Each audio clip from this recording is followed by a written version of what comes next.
All right, ladies and gentlemen, we're going to do some review and some new right now. What we just did in the previous lesson was sampling distribution for proportions. And now what we are going to do is we're going to be doing sampling distribution for means. So let's just quickly review what a sampling distribution for a proportion is. And this is the model. Okay, so we set the model up. We have a nice symmetric shape. Our mean is the parameter. It is what's describing the population. And our standard deviation is that P times 1 minus P divided by N. We then had an observation that was a p hat. We either found that or it was given to us, okay?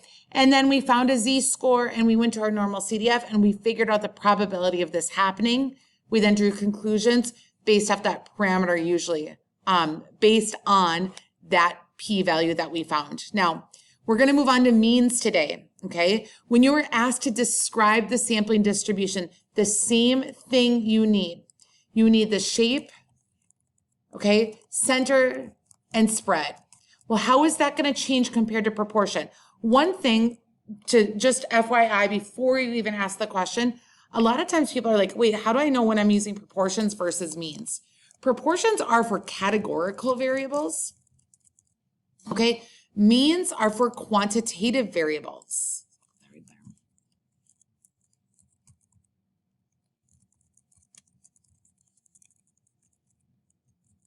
Now, when we look at this, our shape is still going to be nice and symmetric, okay?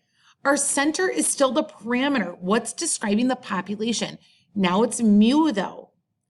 Our spread, our standard deviation, well, that's our standard deviation. It's actually our sampling standard deviation that they give us. I put sigma here because that's usually what you see on the formula sheet. Although I don't have the new updated one, so I'll put SX there as well. We take that sample standard deviation that they give us and we divide it by the square root of n, typically, okay? Now, our observation then is that X bar. That's that statistic. It's what's describing the sample. Today, this is what we're gonna focus on. We're gonna focus on a sampling distribution for a mean and not for a proportion. Sample means are used when we record quantitative variables, the income of a household, the lifetime of a car brake pad, the blood pressure of a patient. We're interested in other statistics such as the median or mean or standard deviation of the variable, okay? Because sample means are just averages of observations, they're among the most common statistics. I read that really fast, forgive me. Let's get right to the example. Same thing here, state plan do conclude. I am at school today using my smartboard, so this will hopefully look a little bit better than when I'm at home using my mouse, okay? So the first thing that we want to do when we want to state that probability statement. Let's see. Oh dear. Give me a second, guys, sorry. I'm not going to stop recording for this. Okay, so first thing we want to do is we want to state the probability statement.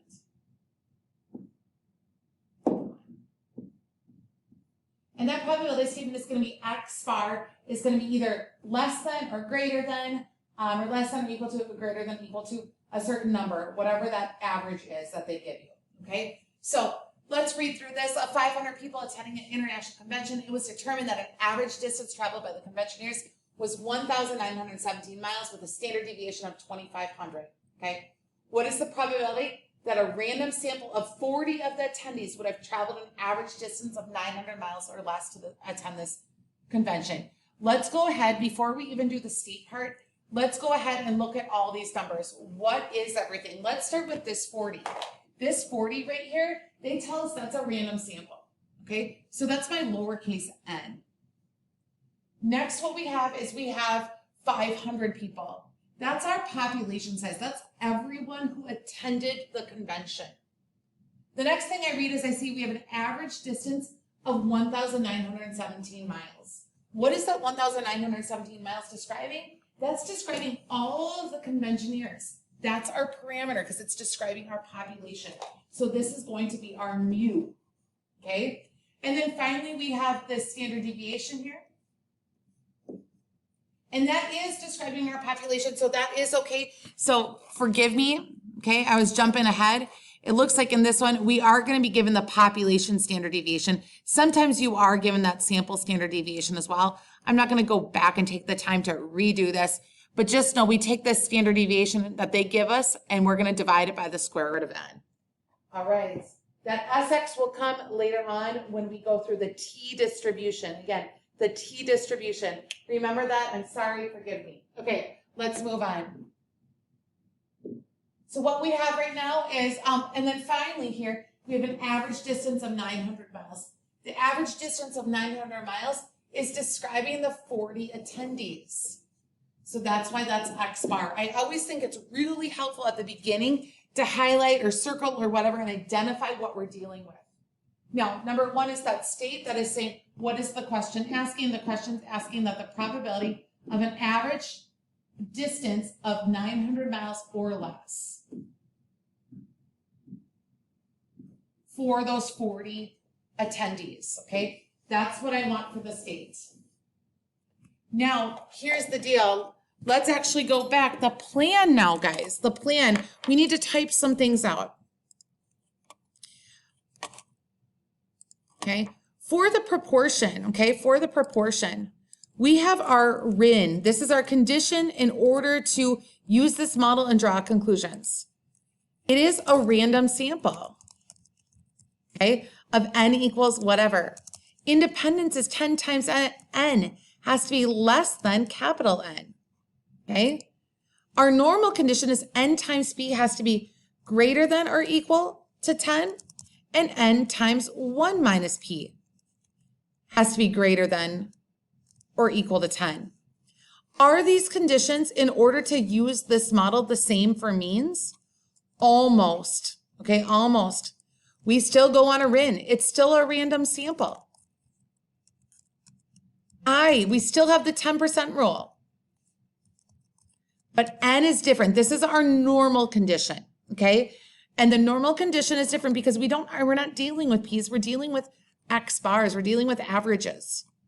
So what we want is we want our sample size to be greater than or equal to 30. I'm going to talk about why that is in a separate video, okay? All right, let's keep cruising here. We're on to the plan. Okay, so we're on to the plan, we're on to our RIN, okay? We can write that again down now, or we don't have to, we just wrote it down.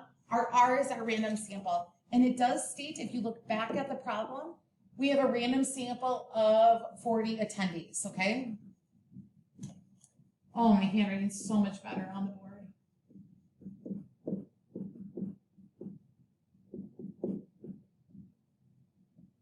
Okay, our I then, that's going to be 10 times 40 is less than all of our attendees. And we actually know how many attendees we have. We have 500 attendees. So I'm just going to be less than 500. Normally we put all attendees, but we know it this time, so we can write that. And then finally, n, our normal condition, that is n is greater than or equal to 30, what we just put in the last slide. So 40 is greater than or equal to 30. Check, we've met our conditions. Now what we can do is we can build that model because our conditions are met, and we can go ahead, right? Wait a second, guys. I was going too fast, and I misread the standard deviation. Okay, so I had to go back and stop. So if it's choppy, that's why. Please forgive me. So we just ended with the conditions. Our conditions are now met to use this sampling distribution for a mean, that model, so we can draw conclusions. What do I want in this do part? I want the picture. I want the model. What is the mean? That is the parameter always. What's describing the population? In this case, it's mu. We know what's describing the population. We know it's 1,917. Okay. Next, I want the standard deviation. We just talked about that. That's sigma divided by the square root of n. Not Sx. That will come down later. That's when we'll use a t-score. Don't worry about that now. Okay. So our sigma is equal to our standard deviation that they give us. That's 2,500 divided by the square root of n, which is 40. Let's go ahead and compute that right now.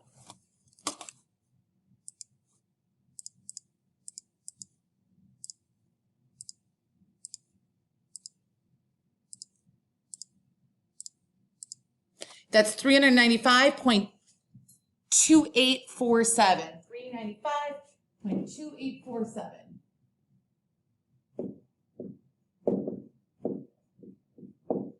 Let me just double check that I did that right. Okay, perfect. Now what I want is I have my observation. What is my observation? That is my statistic. So that's either p hat or x bar. In this case,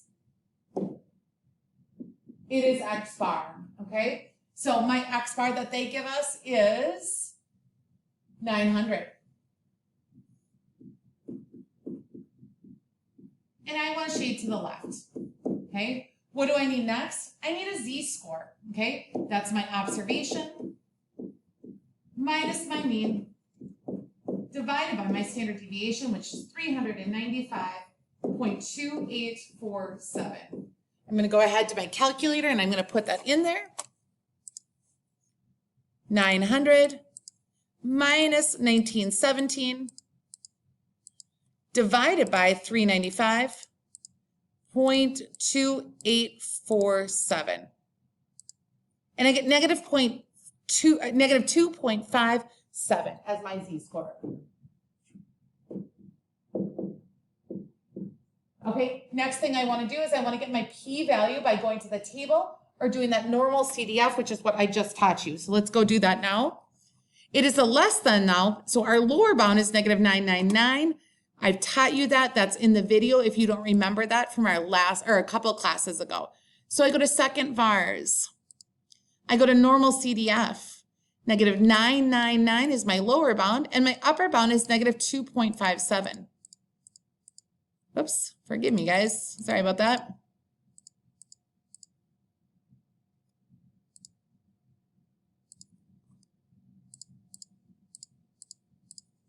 I'm going to mu is 0, standard deviation is 1, and then I'm going to hit paste.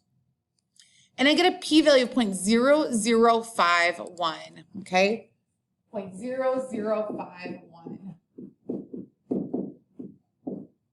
And now I can go ahead and I can draw conclusions. So what is the question asking? The question is just saying, what is the probability that a random sample of 40 of the attendees would have traveled an average distance of 900 miles or less to attend this convention? It's not asking it to draw any conclusions or anything else. It is just asking you for what's the probability. Use that context to help you. The probability that a random sample of attendees would have traveled an average distance of 900 miles or less to attend the convention is about 0.0051 in the long run, okay? Now, pause it, look it over, rewind, see what you need. I want you to notice something right here, okay? 2,500, what happened when I divided it by the square root of 40? Now, my question to you is, what if it would have been 45? What would happen to this standard deviation? Let's look, okay? This is an important question to ask. As we increase the sample size, what happens to our standard deviation for our model? And look, as we increase our sample size, our variation decreases. This is an important concept to know in AP. Here is a question for you that talks about this. At the P90 peanut farm, dry roasted shelled peanuts are placed in jars by a machine. The distribution of weights in the bottles is approximately normal with a mean of 16.1 ounces and a standard deviation of 0.15 ounces. Without doing any calculations, explain which outcome is more likely, randomly selecting a single jar and finding them to weigh less than 16 ounces, or randomly selecting 10 jars and finding the average of them to weigh less than 16 ounces. Okay, remember guys, as we increase our sample size, our variation goes down. And what's gonna happen, ladies and gentlemen? Okay, what's gonna happen? It's that whole flipping of the coin idea, okay? It's the whole flipping of the coin. If I flip it only once, right? I should get 50%, right? 50% of the time I should get that. I should flip heads 50% of the time. But is it plausible, right? That sometimes I could flip it, 90% of the times? Sometimes 10% of the time? Yes. But as I increase my sample size, what happens? That variation decreases. And I'm going to be more and more times, I'm going to flip closer to 50% of the time. Okay? I'm going to be closer to the actual truth. So 16 ounces is pretty close to the actual truth. Which one has a better probability of being close to? Okay, so which one has the better probability of being closer to the truth? Probably the one with the 10 jars. That's going to have one that's closer to actually 16.1. You're going to have a lot more closer to 16.1, and you're going to not have as many that are less than 16 ounces. Why? Because there's less variation. Whereas if I just have one, there's a better chance that I could be out here. It's similar again to this coin flipping idea. Sometimes this concept takes a little bit of time to wrap your mind around, but here is a more formal response. The larger the sample size, the less variation. So you would expect the sample mean of 10 jars to be closer to the truth, the average, okay?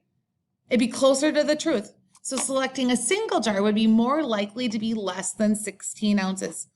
Again, that whole idea of flipping a coin, I flip it, 10 times versus 100 times. 10 times, versus 100. All right, ladies and gentlemen, the next video we have to watch is the central limit theorem. That's going to be a separate video. So thanks so much for listening, and you guys have a wonderful weekend, and you will watch this one in class.